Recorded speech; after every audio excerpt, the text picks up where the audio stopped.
Entre abril de 1964 até março de 1985, o Brasil foi governado por militares. A Revolução de 1964, ao contrário do que muitos pensam, não foi um golpe militar, como a esquerda brasileira costuma repetir incansavelmente. Ela foi pedida pelo povo nas ruas, referendada pelo parlamento, apoiada pela imprensa, por empresários e até mesmo por diversos setores da Igreja Católica. E não começou em 1964. Ela foi resultado de 4 décadas de tentativas dos comunistas tomarem o poder no país. O erro de muitas pessoas que julgam o governo militar brasileiro é não conhecer os reais motivos do porquê ele foi implantado. E por isso, antes de falarmos sobre ele, precisamos saber o que aconteceu antes e quais os riscos que o nosso país estava enfrentando. Nesse vídeo, você vai conhecer a verdadeira história do governo militar no Brasil. Aquilo que você não aprende na escola, nas universidades e que a mídia não mostra para você, porque é contrário aos seus interesses.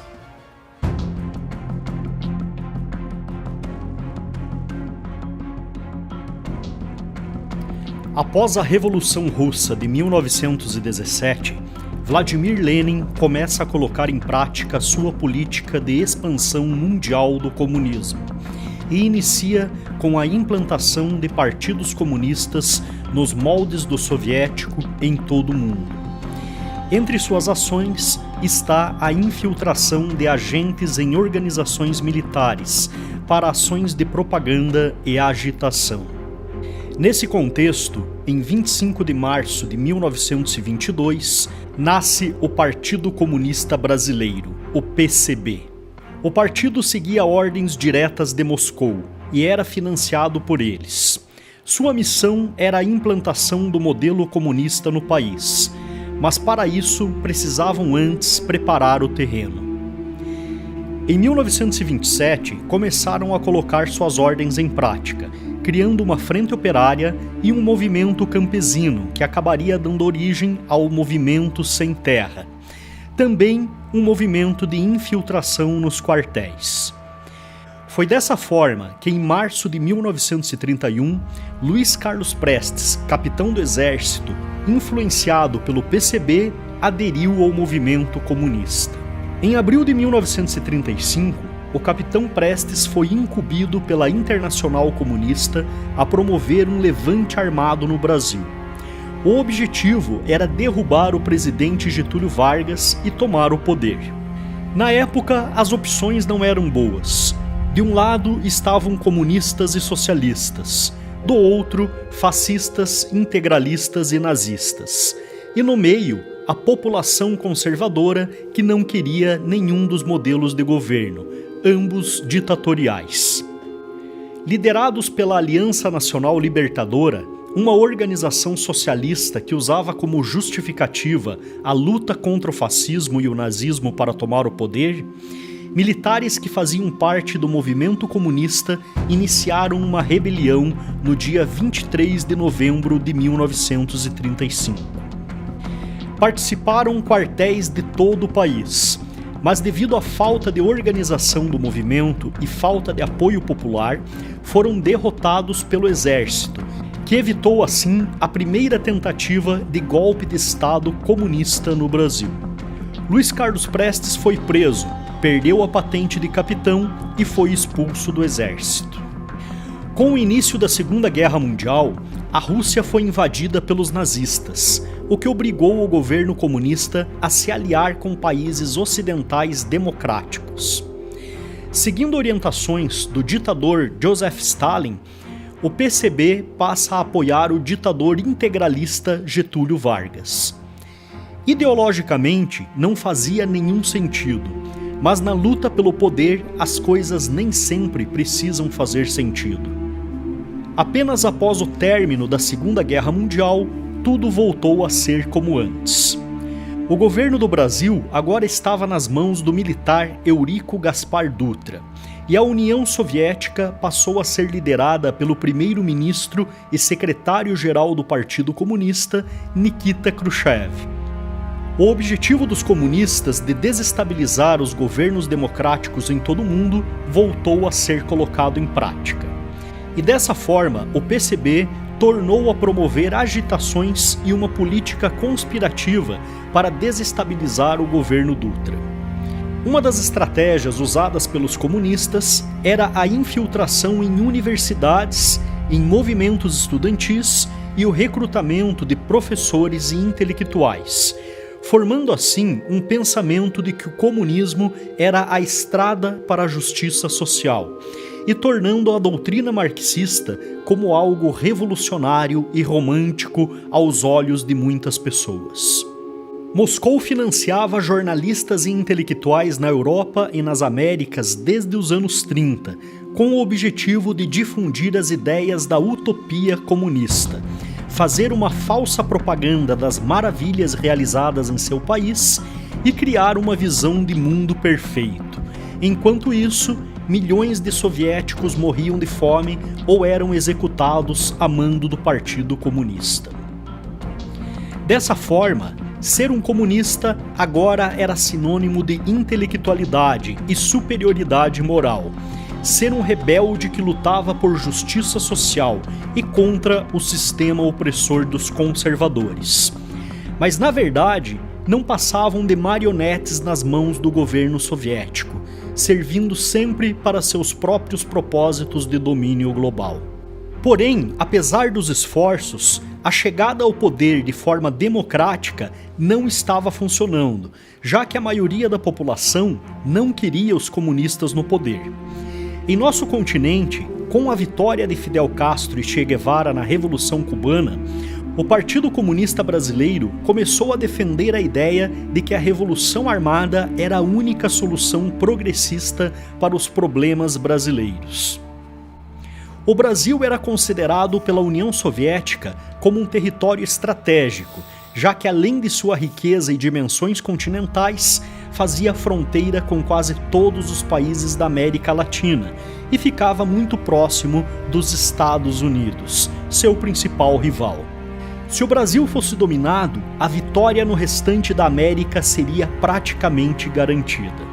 E foram por esses motivos que no início da década de 60, o Brasil passou a viver seu maior período de instabilidade política, social, militar e institucional.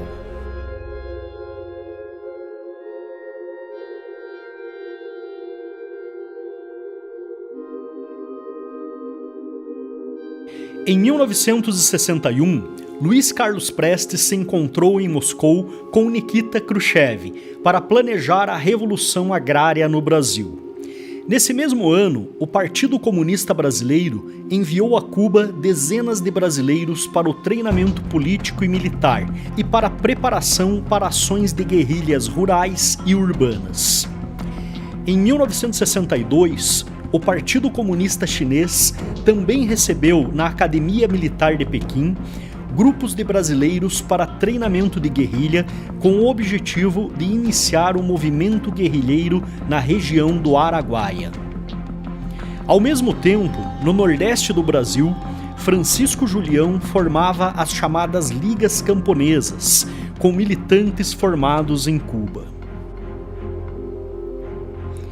Para manter o movimento, o governo cubano intermediava com a União Soviética o fornecimento de armas e dinheiro e a compra de fazendas em Goiás, Acre, Bahia e Pernambuco, que seriam usados como campos de treinamentos de guerrilheiros. No dia 4 de dezembro de 1962, o jornal O Estado de São Paulo noticiou a descoberta de um campo de treinamento de guerrilha em uma fazenda em Goiás.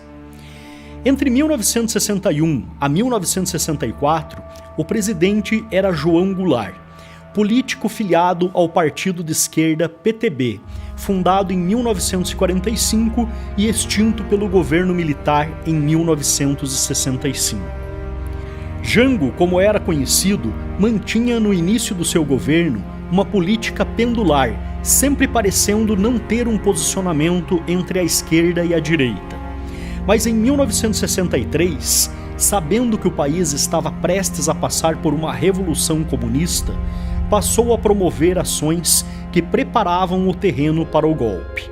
Um exemplo disso era o apoio à sindicalização de militares, que promovia a quebra da hierarquia e da disciplina nas Forças Armadas.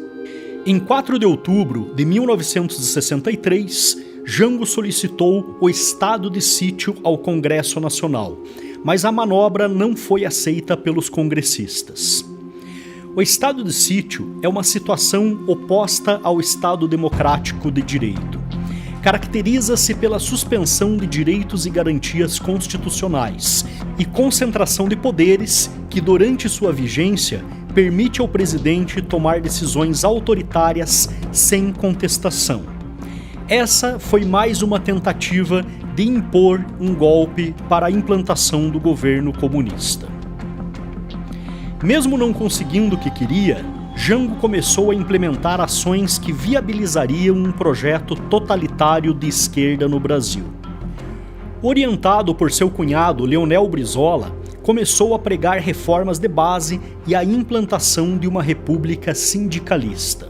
Agora, com o controle dos sindicatos, o governo promovia greves, agitação e caos.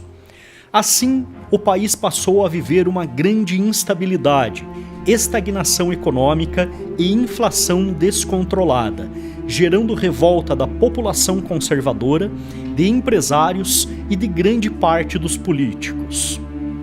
Ao mesmo tempo, Leonel Brizola era responsável por unificar os movimentos de esquerda na chamada Frente de Mobilização Popular, criando o grupo dos 11 Companheiros, que tinha como objetivo tomar o poder pela luta armada, nos mesmos moldes que foram utilizados pela Guarda Vermelha na Revolução Socialista de 1917 na Rússia.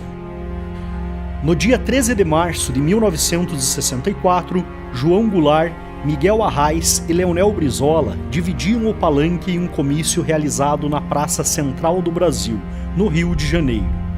Conhecido como a Comissão das Reformas, e com a participação de mais de 100 mil pessoas. Os manifestantes pediam a legalização do Partido Comunista Brasileiro e a entrega de armas ao povo para a luta armada. Esse era o primeiro sinal de que um golpe já estava para ser implementado.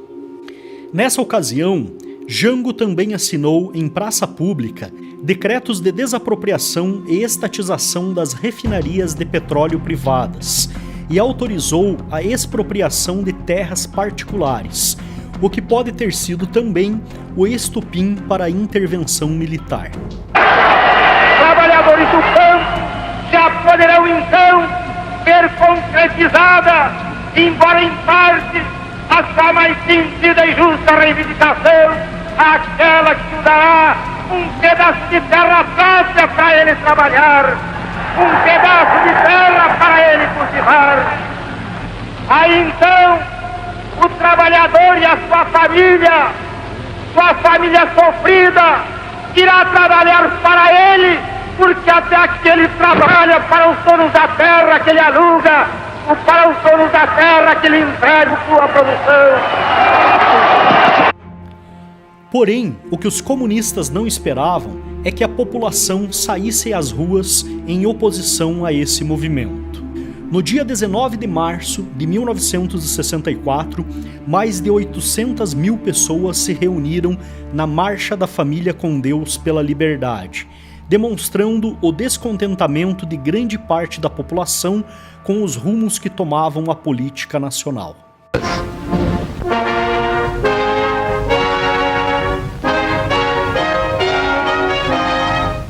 No dia consagrado ao mártir de nossa independência, realizou-se na capital a Marcha da Família com Deus pela Liberdade. Como nas outras capitais, foi revestida de completo êxito, numa demonstração de que o Brasil jamais será escravo de regimes que não condizem com os anseios de liberdade do povo brasileiro em geral.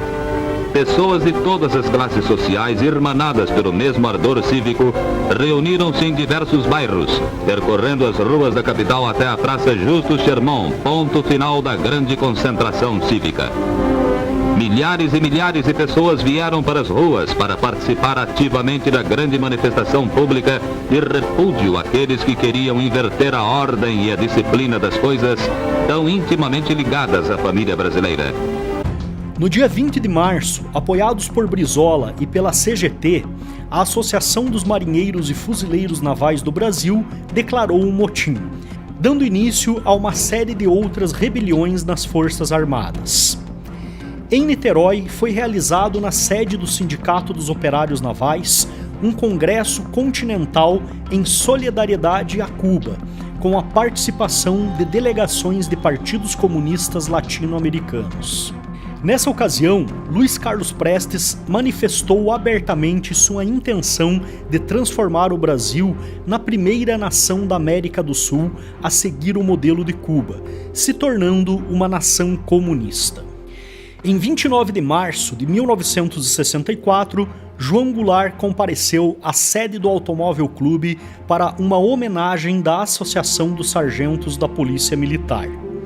Em seu discurso, defendeu a mudança da Constituição para que ele pudesse concorrer à reeleição em 1965, desagradando assim seus opositores que iriam concorrer às eleições. Segundo registros, o golpe da esquerda já estava preparado para acontecer em 1º de maio de 1964, caso o Congresso Nacional não aprovasse a mudança pedida por João Goulart. Nesse cenário tenso, a imprensa, empresários, setores da Igreja Católica e a maior parte do Congresso Nacional começaram a pressionar as Forças Armadas para conterem os comunistas no Brasil. E foi assim que o general Olímpio Mourão Filho resolveu partir com suas tropas do estado de Minas Gerais com destino ao Rio de Janeiro. O general Castelo Branco ainda tentou impedir o levante e telefonou para o governador de Minas Gerais, Magalhães Pinto. Mas o governador argumentou que uma vez iniciada a revolução, seria um erro parar, pois isso daria chances para os comunistas se organizarem e promoverem também ações de retaliação, ou até mesmo consumarem o golpe planejado. A ação do general Olímpio foi muito bem orquestrada, e a esquerda não conseguiu organizar nenhum tipo de reação. Até uma greve geral que estava programada acabou fracassando. João Goulart fugiu para Brasília e em seguida tomou um avião com destino a Porto Alegre, onde seu cunhado Leonel Brizola organizava a resistência armada, mas acabou percebendo que não teria chances e fugiu para o exílio no Uruguai. No dia 2 de abril, o presidente da Câmara dos Deputados, Ranieri Mazzilli, assumiu a presidência provisória e milhões de pessoas lotaram ruas e praças do Brasil para comemorar a vitória contra os comunistas. Poucos dias depois, em 11 de abril de 1964, o general Castelo Branco, aclamado por grande parte da sociedade brasileira, pela imprensa e por vários setores da Igreja Católica, foi eleito presidente pela maioria do Congresso em eleições indiretas. Ele precisava de 238 votos para ser eleito em primeiro turno e acabou recebendo 361 votos. E assim assumiu a presidência no dia 15 de abril. Todos nós fomos derrotados em 64. O Partido Comunista, o Movimento Nacionalista e Democrático e também a classe operária. E a classe operária sofreu a pior derrota, que é a derrota sem luta. Recuou sem lutar. O contragolpe de 1964 pode ter sido um dos eventos mais importantes da história do Brasil, permitindo que nosso país ficasse livre da ameaça comunista e nos levando a um novo rumo nos anos seguintes. Mas essa história não termina por aqui. Os militares governaram o Brasil durante as 3 décadas seguintes, porém continuaram tendo que proteger o país da ameaça de grupos terroristas que insistiam em querer implantar no Brasil a ditadura do proletariado. Esse vídeo não termina por aqui, ele é apenas a primeira parte dessa história. Em breve nós publicaremos a segunda parte, contando a história desses 30 anos de governo, o desenvolvimento que o país teve, como acontecia a alternância de poder no primeiro escalão e quais foram os principais desafios que tanto o governo quanto a população brasileira tiveram que enfrentar. Mas para publicarmos esse novo episódio, nós precisamos da sua ajuda. E para isso, basta você se inscrever em nosso canal e compartilhar esse vídeo com o máximo de pessoas possível. Nós temos uma meta de acessos para alcançar, para assim podermos desenvolver o nosso próximo documentário. Então eu conto com vocês também para participar da história do nosso canal e nos ajudar a produzir melhores conteúdos para que você também possa ficar bem informado. Abraço e nos vemos no próximo vídeo.